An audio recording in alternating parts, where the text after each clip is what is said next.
நடுச்சாமத்தில் பௌத்த பிக்குவை அடித்து விரட்டிய ஊர் மக்கள். மறைந்திருந்த நிலையில் பிடிபட்ட கேவல செயல். இலங்கையில் பெரும் அட்டகாசம் போடும் பௌத்த தீரர்கள். பெண் வைத்தியர்கள் குளித்துக் கொண்டிருந்த போது ஜன்னலுக்குள் தெரிந்த தொலைபேசி. இலங்கை கிரிக்கெட் வீரர்கள் செய்த கேவல செயல். போலீசார் அதிரடி. நீங்க போங்க, நாங்க செய்கிறோம்னு சொல்றாங்க சார். யாழ் கடலில் இருந்து மீனவர்களை கலைத்த இந்திய மீனவர்கள் வைரலாகும் வீடியோ. கடற்படை தூங்குகிறதா என மீனவர்கள் கேள்வி. 22 இளம் பிக்குகளின் போதைப்பொருள் கடத்தல் வாக்குமூலங்களில் வெளியான திடுக்கிடும் தகவல்கள். தாய்லாந்தில் நடந்த கேவல செயல். இன்டர்போலிடம் கோரிக்கை. மஹிந்த குடும்பத்துக்கு அடுத்த பேரிடி. மனைவியின் வீட்டை பறித்த அனுர அரசு. வீடு வாங்கிய பணம் யாருடையது? லஞ்சம் மற்றும் ஊழல் விசாரணை ஆணைக்குழு அதிரடி. கம்பளையில் பயங்கர மண் சரிவு. கண்முன்னே நடந்த பகீர் காட்சிகள். கட்டன் பேருந்து விபத்து தொடர்பில் இன்று வெளியான தகவல். பஸ் ஓட்டுநர் தொடர்பாக கிடைத்த வாக்குமூலம். நடந்தது இதுதான். பாடசாலை மாணவியருடன் அதிசொகுசு காருக்குள் சிக்கிய ஆசிரியர். விசாரணையில் பல திடுக்கிடும் தகவல்கள். பெண்ணுடன் சண்டித்தனம். அர்ச்சுனா எம்பி பிணையில் விடுதலை. வெளியானது மேலதிக விவரங்கள். சட்டவிரோத மீன்பிடியில் ஈடுபட்ட நபர்களுக்கு ஏற்பட்ட நிலை. பறிக்கப்பட்ட உபகரணங்கள். தமிழர் பகுதியொன்றில் இடம்பெற்ற பகிர் தகவல். இலங்கை விகாரை ஒன்றின் தலைமை தேரர் பெண் ஒருவரை விகாரைக்குள் அழைத்து வந்திருந்த நிலையில் கிராம மக்களிடம் கையும் மெய்யுமாக சிக்கிய சம்பவம் அந்த பகுதியில் பெரும் பரபரப்பை ஏற்படுத்தியுள்ளது. சம்பவம் குறித்து தெரிய வருகையில் நீண்ட நாட்களாக குறித்த விகாரையின் தேரரின் நடத்தை மீது சந்தேகமுற்ற கிராம மக்கள் நேற்று இரவு விகாரையை ரகசியமாக கண்காணித்தனர். அப்போது வெளியார் எவரும் அனுமதிக்கப்படாத நேரத்தில் பெண்ணொருவர் விகாரைக்குள் செல்வதை அவதானித்தனர். இதையடுத்து கிராம மக்கள் மற்றும் விகாரை சபையினர் ஒன்றிணைந்து விகாரையை சூழ்ந்து கொண்டு தேரரிடம் விசாரணை நடத்தியுள்ளனர். இதன்போது தேரரின் தங்குமிடத்தில் பெண்ணொருவர் மறைந்திருந்தமை கண்டுபிடிக்கப்பட்டது. இச்சம்பவத்தால் ஆத்திரமடைந்த கிராம மக்கள் விகாரையின் புனிதத்தன்மை கெடுக்கப்பட்டதாக கூறி தேரருக்கு எதிராக கடும் எதிர்ப்பு வெளியிட்டனர். நிலைமை மோசமடைவதைக் கண்ட அந்த பகுதி மக்கள் உடனடியாக காவல்துறைக்கு தகவல் வழங்கினர். சம்பவ இடத்துக்கு விரைந்த காவல்துறையினர் மோதல் நிலைமையை கட்டுக்குள் கொண்டு வந்தனர். குறித்த தேரர் மற்றும் அந்த பெண் விசாரணைக்காக அழைத்துச் செல்லப்பட்டதாக தெரிவிக்கப்படுகிறது. அத்துடன் பௌத்த விகாரை சட்டங்களின்படி குறித்த தேரருக்கு எதிராக உரிய நிக்காயவின் மகாநாயக்க தேரரிடம் முறைப்பாடு செய்ய கிராம மக்கள் தீர்மானித்துள்ளனர். கருத்தரங்கொன்றுக்காக வருகை தந்து நரகன்பேட்டையில் உள்ள தனியார் ஹோட்டல் ஒன்றில் தங்கியிருந்த பெண் வைத்தியர்கள் சிலர் குளியலறையில் நீராடி கொண்டிருந்த போது அவர்களை தமது கைபேசிகள் மூலம் காணொலி பதிவு செய்த குற்றச்சாட்டில் 2 இளைஞர்கள் கைது செய்யப்பட்டனர். இவ்வாறு கைது செய்யப்பட்டவர்கள் இலங்கை 19 வயதுக்குட்பட்ட தேசிய கிரிக்கெட் அணியின் உறுப்பினர்கள் என நாரகன்பேட்டை போலீசார் தெரிவித்தனர். சந்தேக நபர்கள் ஆண்களின் காணொலிகளையும் இவ்வாறு பதிவு செய்ததோடு அவ்வாறு பெறப்பட்ட காணொலிகள் இணையதளங்களில் பதிவேற்றப்பட்டுள்ளனவா என்பது தொடர்பில் விசாரணைகள் முன்னெடுக்கப்பட்டு வருவதாக போலீசார் குறிப்பிட்டனர். கைது செய்யப்பட்ட 2 இளைஞர்களும் புதுக்கடை நீதவான் நீதிமன்றில் ஆஜர்படுத்தப்பட்ட பின்னர் தலா 5 லட்சம் ரூபாய் பெறுமதியான சரீரப்பிணையில் விடுதலை செய்யப்பட்டுள்ளனர். யாழ்ப்பாணம் நெடுந்தீவு அருகே இலங்கை கடற்பரப்புக்குள் நுழைந்து தமிழக மீனவர்கள் சட்டவிரோத மீன்பிடியில் ஈடுபடுவதை உறுதிப்படுத்தும் காணொலிகள் சமூக வலைதளங்களில் பெரும் பரபரப்பை ஏற்படுத்தியுள்ளன. நெடுந்தீவு கடற்பரப்பில் தமிழக மீனவர்கள் மீன்பிடியில் ஈடுபட்ட போது அங்கு சென்ற இலங்கை மீனவர்கள் அவர்களை தங்கள் கைபேசிகளில் காணொலி பதிவு செய்தனர். குறிப்பாக அவர்கள் அத்துமீறி உள்ள திசையை GPS கருவி மூலம் துல்லியமாக அடையாளப்படுத்தி அந்த தரவுகளுடன் வீடியோவை பதிவு செய்தனர். தமிழக மீனவர்கள் பாரிய அளவில் தங்கி நின்று மீன்பிடிக்கக்கூடிய ட்ரோலர் ரக படகுகளில் வந்திருப்பதாக உள்நாட்டு மீனவர்கள் விசனம் வெளியிட்டனர். இவ்வாறான இழுவைமடி படகுகளால் இலங்கை கடற்பரப்பின் வளங்கள் அளிக்கப்படுவதாக அவர்கள் சுட்டிக்காட்டியுள்ளனர். நயினாதீவில் இருந்து 3 கிலோமீட்டர் தூரத்தில் கிடக்கிற இது இப்ப நாங்க எடுக்கிறது ஒரு ரோலர். ஆனா ரோலர் எல்லாம் நம்பர் அழிச்சு வச்சிருக்கிறாங்க. அவங்களோட நம்பரை ஒரு 300 ரோலர் நெடுந்தீவுக்கும் புங்குடுதீவுக்கும் நயினாதிக்கும் இடையில அந்த சின்ன கடல்ல நாங்க தொழில் செய்கிற கடல்ல கிடந்து அட்டகாசம் நீங்க போங்க, நாங்க செய்கிறோம்னு சொல்றாங்க சார். நாங்க அந்த வீடியோக்கள் எல்லாம் உங்களுக்கு போடுறோம். தாய்லாந்தில் இருந்து சுமார் 110 கிலோகிராம் எடை கொண்ட போதைப் பொருட்களை கடத்தி வந்த 22 இளம் பிக்குகளை போலீஸ் போதைப்பொருள் தடுப்பு பிரிவினர் கைது செய்த நிலையில் இந்த போதைப்பொருள் வலையமைப்பின் பின்னணியில் பிரதான சூத்திரதாரிகளாக 2 தீரர்கள் உள்ளவை கண்டறியப்பட்டுள்ளது. தம்மரத்ன மற்றும் புன்னிரத்ன ஆகிய பெயர்களால் அறியப்படும் இந்த 2 தீரர்களும் தாய்லாந்தில் தங்கியிருந்தவாறு இந்த போதைப்பொருள் வலையமைப்பை முன்னெடுத்து வந்துள்ளமை இதுவரையான விசாரணைகள் தெரிய வந்துள்ளதாக போதைப்பொருள் பிரிவின் உயர் அதிகாரி ஒருவர் கேசரிக்கு தெரிவித்தார். இது தொடர்பில் மேலதிக விசாரணைகள் ஆரம்பிக்கப்பட்டுள்ள நிலையில் குற்றப்புலனாய்வு பிரிவின் உதவியோடு இன்டர்போல் எனும் சர்வதேச போலீசாரை அணுகி குறித்த இருவரையும் கைது செய்வதற்கான நடவடிக்கைகள் ஆரம்பிக்கப்பட்டுள்ளதாகவும் அது தொடர்பான மேலதிக விசாரணைகள் முன்னெடுக்கப்பட்டு வருவதாகவும் போதைப்பொருள் தடுப்பு பிரிவின் தகவல்கள் தெரிவிக்கின்றன. இந்நிலையில் தாய்லாந்திலிருந்து குஷ் மற்றும் கேஷ் ரக போதைப் பொருட்களை கடத்தி வந்த 22 தேர்களினதும் இரத்த மாதிரிகள் பெறப்பட்டவர்கள் தொடர்பில் பரிசோதனைகள் முன்னெடுக்கப்பட்டன. இதன்போது அதில் 19 தேர்கள் போதைப்பொருள் பயன்படுத்தியுள்ளமை உறுதி செய்யப்பட்டுள்ளது. இதைவிட இந்த 22 பேருக்கு முன்னர் கடந்த மார்ச் மாதம் 20ஆம் தேதி கடத்தி வரப்பட்டதாக நம்பப்படும் போதைப்பொருள் தொடர்பிலான விசாரணைகள் ஆரம்பிக்கப்பட்டுள்ளன. அதன்படி கடந்த மார்ச் மாதம் இந்த போதைப் பொருட்களை கடத்தி வந்ததாக கூறப்படும் 12 தேர்களை அடையாளம் கண்டு அவர்களுக்கு எதிராக சட்ட நடவடிக்கை முன்னெடுக்க தற்போது விசாரணை ஆரம்பிக்கப்பட்டுள்ளதாக போலீஸ் போதைப்பொருள் தடுப்பு பிரிவினர் தெரிவித்துள்ளனர். இருவரையான விசாரணைகளில் 22 இளம் தேர்களுக்கு மேலதிகமாக குறித்த தேர்களை தாய்லாந்துக்கு அனுப்புவதற்கு அனைத்து ஒருங்கிணைப்பு வசதிகளையும் முன்னெடுத்ததாக கூறப்படும் அங்குன கொல பெலச அபிதானந்த தேரர் கைது செய்யப்பட்டு தடுப்பு காவலில் வைத்து விசாரிக்கப்பட்டு வருகிறார். இதைவிட சந்திரகுமார் என்ற மற்றொரு சந்தேக நபர் கைது செய்யப்பட்டு விசாரணைகளுக்கு உட்படுத்தப்பட்டுள்ளார். விசாரணைகளின் பிரகாரம் தாய்லாந்தில் தங்கியுள்ள தம்மரத்ன மற்றும் புனிரத்ன ஆகிய தேர்களால் அமிதானந்த என்ற தேரரோடு தொடர்பட்டு இந்த வலையமைப்பை முன்னெடுத்துச் செல்வதும் அமிதானந்த தேரர் கடத்தி வரப்படும் போதைப் பொருட்களை சந்திரகுமார் என்ற நபருக்கு கொடுக்கின்றமை தெரிய வந்துள்ளது. இதன் பின்னர் பிரபல வர்த்தகர்கள் பலருக்கு இந்த போதைப் பொருட்கள் கைமாற்றப்படுகின்றமை கண்டறியப்பட்டுள்ளது. தாய்லாந்து சென்ற தேர்களுக்கான விமான பயணச்சீட்டு மற்றும் ஏனைய செலவுகள் தொடர்பில் அனுசரணை வழங்கியதாக கூறப்படும் பிரபல வர்த்தகர் ஒருவர் தொடர்பாகவும் விடயங்கள் வெளிப்படுத்தப்பட்டுள்ள நிலையில் காலியைச் சேர்ந்த குறித்த வர்த்தகர் கொழும்பில் தங்கியிருப்பதாக போலீசாருக்கு தகவல் கிடைக்கப்பெற்றது. அதன்படி குறித்த வர்த்தகரை கைது செய்வதற்கு தற்போது விசாரணைகள் இடம்பெற்று வருவதாக போலீஸ் போதைப்பொருள் தடுப்பு பிரிவு அதிகாரிகள் தெரிவித்துள்ளனர்.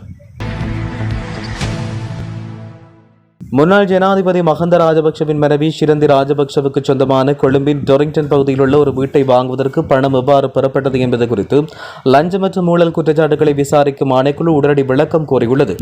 சிறிலிய கணக்கு தொடர்பான விசாரணையின் ஒரு பகுதியாக இந்த நடவடிக்கை எடுக்கப்பட்டுள்ளது.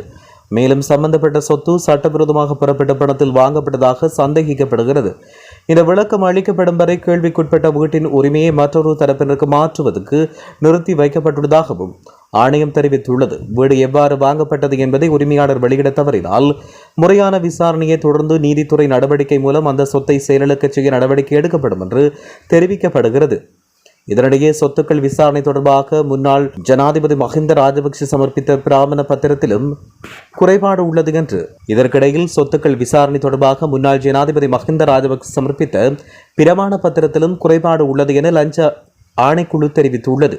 2015ஆம் ஆண்டு முதல் நடைபெற்று வரும் இந்த சொத்துக்கள் விசாரணை தொடர்பில் அவர் இதற்கு முன்னர் முறையான பிரமாண பத்திரங்களை வழங்க நடவடிக்கை எடுக்கவில்லை. அதன்படி 2023ஆம் ஆண்டின் 9ஆம் இலக்க ஊழல் தடுப்பு சட்டத்தின் 49ஆம் பிரிவுக்கு இணங்க 14 நாட்களுக்குள் பூர்த்தி செய்யப்பட்ட பிராமண பத்திரத்தை சமர்ப்பிக்குமாறு மஹிந்தவுக்கு மார்ச் 23ஆம் தேதி அறிவிக்கப்பட்டது. லஞ்சம் அல்லது ஊழல் குற்றச்சாட்டுகளை விசாரிக்கும் ஆணையம் குறிப்பிட்ட காலத்துக்குள் துல்லியமான தகவல் வழங்கப்படாவிட்டால் அது தகவல் மறைப்பாக கருதப்பட்டு அவர் மீது மேலதிக சட்ட நடவடிக்கை எடுக்கப்படும் என்று மேலும் தெரிவிக்கப்பட்டுள்ளது. கண்டி மாவட்டம் கம்பளை நகருக்கு அருகில் உள்ள கஹெட்டபிட்டிய பகுதியில் இன்று காலை பயங்கர மண் சரிவு சம்பவம் ஒன்று பதிவாகியுள்ளது. இந்நிலையில் இன்று காலை திடீரென்று ஒரு பகுதியின் மண் திட்டு சரிந்து விழுந்துள்ளது. மண் சரிவு ஏற்பட்ட இடத்துக்கு மிக அருகில் அமைந்திருந்த 2 மாடி குடியிருப்பு கட்டிடம் ஒன்று அத்திவாரம் சரிந்ததன் காரணமாக அப்படியே மெதுவாக சரிந்து நொடிப்பொழுதில் தரமட்டமாகியது. கட்டிடம் சரிந்து விழுவதற்கு சற்று முன்னதாக அங்கிருந்த மக்கள் அனைவரும் பாதுகாப்பான இடங்களுக்கு வெளியேறிவிட்டதால் பாரிய உயிர்ச்சேதங்கள் தவிர்க்கப்பட்டன. எனினும் ஒரு நபர் படிக்கட்டுகளில் ஏறிக்கொண்ட போது கட்டிடம் சரிவதைக் கண்டு அதிர்ச்சியுடன் ஓடும் காட்சி வீடியோவில் பதிவாகியுள்ளது. ஹட்டன் சென்று கொண்டிருந்த ஒரு தனியார் பேருந்து பிரதான வீதியை விட்டு விலகிச் சென்ற விபத்துக்குள்ளானமைக்கு பேருந்தின் சாரதியின் கவனையினமே காரணம் என போலீசார் தெரிவித்தனர். நேற்று இடம்பெற்ற இந்த விபத்தில் ஒருவர் உயிரிழந்ததோடு மாணவர்கள் உள்ளிட்ட 34 பேர் காயமடைந்தனர். அதிவேகமாக சென்று கொண்டிருந்த பேருந்து மற்றொரு பேருந்துக்கு வழிவிட முயன்றபோது பிரதான வீதியை விட்டு விலகி சுமார் 25 அடி ஆழமுள்ள செங்குத்தான பள்ளத்தில் விழுந்து விபத்துக்குள்ளானது. விபத்தில் காயமடைந்த சுமார் 34 பேர் டிக்கோய் ஆதார வைத்தியசாலையில் அனுமதிக்கப்பட்டு 4 பேர் நிலைமை கவலைக்கிடமாக உள்ளதால் அவர்கள் கண்டி போதனா வைத்தியசாலைக்கு மாற்றப்பட்டுள்ளனர். மேலும் விபத்து நடந்த நேரத்தில் பேருந்தில் சுமார் 35 பேர் பயணம் செய்து கொண்டதாகவும் பேருந்தின் சாரதி மற்றும் நடத்துனர் விபத்தில் காயமடைந்ததாகவும் போலீசார் தெரிவித்துள்ளனர். மேலும் விபத்து குறித்த முதல்கட்ட விசாரணையில் பேருந்தின் சாரதியின் கவலையினத்தால் இந்த விபத்து ஏற்பட்டுள்ளதாக தெரிவிக்கப்பட்டுள்ளது. கம்பகாவில் பாடசாலை மாணவியுடன் முறையற்ற வகையில் செயற்பட்ட ஆசிரியர் அதிசௌசு கார் ஒன்றுக்குள் வைத்து கைது செய்யப்பட்டுள்ளார். லக்கல, பகமுன மற்றும் நாவுலா ஆகிய பகுதிகளில் பிரபலமான தனியார் வகுப்பு ஆசிரியர் ஒருவரே இவ்வாறு கைது செய்யப்பட்டுள்ளார். சில நாட்களுக்கு முன்னர் குறித்த ஆசிரியர் மாணவி ஒருவரின் தந்தை தாக்கியதாக செய்யப்பட்ட முறைப்பாட்டை விசாரிக்கும் போது இது தொடர்பான தகவல் வெளியாகியுள்ளது. மாணவி வழங்கிய வாக்குமூலத்தில் சந்தேகம் ஏற்பட்டதை அடுத்து சந்தேக நபர் மற்றும் மாணவியின் கையடக்க தொலைபேசிகளை பரிசோதனைக்குட்படுத்தியுள்ளனர். இதன்போது மாணவியின் முறையற்ற புகைப்படங்கள் ஆசிரியருடன் பரிமாற்றப்பட்டமை உறுதிப்படுத்தப்பட்டுள்ளது. இதையடுத்து இந்த சம்பவம் தொடர்பான தகவல் வெளியானது. போலீஸ் விசாரணையின் போது சந்தேக நபரான ஆசிரியர் தன்னுடைய தனியார் வகுப்புக்கு வரும் மாணவர் மற்றும் அதில் மாணவிகளுக்கு இடையில் காதல் உறவுகளை ஏற்படுத்தி கொடுத்தமை தெரிய வந்துள்ளது. இவர் மாணவிகளை தன்னுடைய சொகுசு காரில் நக்கிள்ஸ் பகுதி மற்றும் மலை உச்சிகளில் அமைந்துள்ள காட்சி மையங்களுக்கு அழைத்துச் சென்று அந்த வாகனத்துக்குள்ளே அவர்களுடன் முறையற்ற உறவில் ஈடுபடுவதாக குற்றச்சாட்டுகள் எழுந்துள்ளன. பாதிக்கப்பட்ட மாணவி மருத்துவ பரிசோதனைக்காக தம்புலை ஆதார வைத்தியசாலையில் அனுமதிக்கப்பட்டுள்ளார். சந்தேகபரான ஆசிரியர் வேறு மாணவிகளுடன் சீண்டலில் ஈடுபட்டாரா என்பது தொடர்பில் விசாரணைகள் இடம்பெற்று வருகின்றன. யாழ்ப்பாணத்தில் பெண்ணுடன் ஏற்பட்ட தகராறில் விளக்கமறியலில் வைக்கப்பட்டிருந்த நாடாளுமன்ற உறுப்பினர் ராமநாதன் அர்ச்சுனா மல்லாகம் நீதவான் நீதிமன்ற வளாகத்துக்கு அழைத்து வரப்பட்டார். கடந்த 27ஆம் தேதி காலை இளவாலை போலீசாரால் கைது செய்யப்பட்ட அவர் மல்லாகம் நீதவான் நீதிமன்றில் ஆஜர்படுத்தப்பட்டதை தொடர்ந்து இன்று வரை விளக்கமறியலில் வைக்கப்பட்டார். கடந்த 25ஆம் தேதி யாழ்ப்பாண பெரியவளான் பகுதியில் பாராளுமன்ற உறுப்பினர் ராமநாதன் அர்ச்சுனா காணி பிரச்சினை ஒன்றின் பொழுது பெண்ணொருவரை துப்பாக்கியை காட்டி அச்சுறுத்தினார். குறித்த காணியின் உரிமை தொடர்பாக நீதவான் நீதிமன்றத்தில் வழக்கு நிலுவையில் உள்ள நிலையில் அந்த காணி தமக்கு சொந்தமானது என அர்ச்சுனா தரப்பு மற்றொரு பெண்ணும் உரிமை கோரி வந்தனர். இதற்கமைய கடந்த 25ஆம் தேதி பாராளுமன்ற உறுப்பினர் அந்த காணியை சுத்தப்படுத்தும் பணியில் ஈடுபட்ட போது அங்கு வந்த இரு பெண்கள் காணியின் ஒரு பகுதி தமக்கு சொந்தமானது என்று கூறி அவருடன் வாக்குவாதத்தில் ஈடுபட்டனர். வாக்குவாதம் முற்றியதை அடுத்து அர்ச்சுனா ராமநாதன் அச்சுறுத்தல் விடுத்துள்ளதாக தெரிவிக்கப்பட்டுள்ளது. ராணுவ புலனாய்வு பிரிவுக்கு கிடைத்த ரகசிய தகவலை அடுத்து அதிகாலை வாகரை விசேட போலீஸ் அதிரடிப்படையினருடன் இணைந்து மேற்கொண்ட கூட்டு சுற்றி வளைப்பில் ஈச்சலம்பற்று போலீஸ் பிரிவில் உள்ள தாயிப் நகரில் கடற்கரையில் சட்டவிரோதமான முறையில் இரவு நேர கடல் அட்டை பிடித்த 5 பேர் கைது செய்யப்பட்டுள்ளனர்.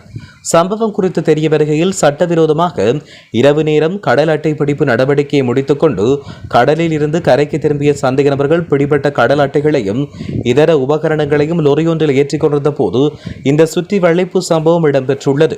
கைது செய்யப்பட்ட சந்தேக நபர்கள் சீனக்குடா, கிண்ணியா மற்றும் தோப்பூர் ஆகிய பகுதிகளைச் சேர்ந்தவர்கள் என்பது விசாரணைகளில் தெரிய வந்துள்ளது. சம்பவ இடத்தில் நிறுத்தி வைக்கப்பட்டிருந்த சட்டவிரோத நடவடிக்கைக்கு பயன்படுத்தப்பட்ட டிங்கி படகொன்றும் பாதுகாப்பு படையினரால் கைப்பற்றப்பட்டுள்ளது.